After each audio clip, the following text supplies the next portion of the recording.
साक्षात पंचमहाभूते बाळूमामांच्या आज्ञेत बाळूमामांचा राग आणि पृथ्वीने 12 वर्ष शिक्षा भोगली।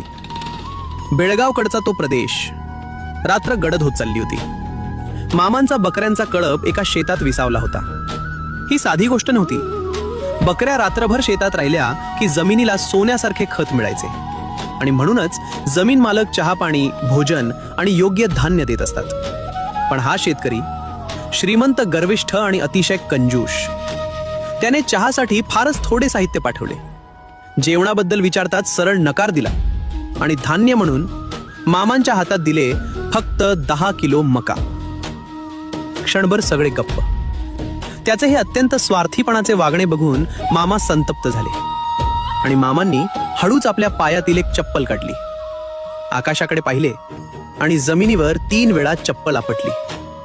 मामांचा आवाज खोल, स्थिर आणि अटल। इथून पुढे 12 वर्ष या शेतकऱ्याला सर्व खर्च वजा जाता। दरवर्षी याच मक्या एवढेच धान्य तू देत जा। क्षणात हवा स्तब्ध झाली। मामांनी एकही शाप दिला नव्हता, फक्त आज्ञा दिली होती। बकऱ्यांचा तळ पुढे निघून गेला, काळ पुढे सरकला। मामा कदाचित ही घटना विसरलेही असतील, पण पृथ्वी विसरली नाही। 1 वर्ष गेलं। त्या शेतात फक्त 10 किलो धान्य पिकलं। दुसरं वर्ष तेच, तिसरं, चौथं, 5वं, सलग 12 वर्ष। कितीही एकर जमीन असो, कितीही मेहनत केली तरी फक्त 10 किलो तेवढंच धान्य।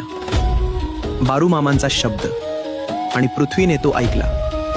तो सावकार श्रीमंत होता, पण 12 वर्ष त्याला स्वार्थाची किंमत मोजावी लागली। बाळूमामांवर श्रद्धा असेल तर सबस्क्राईब करा आणि कमेंट्समध्ये जय बाळूमामा लिहा।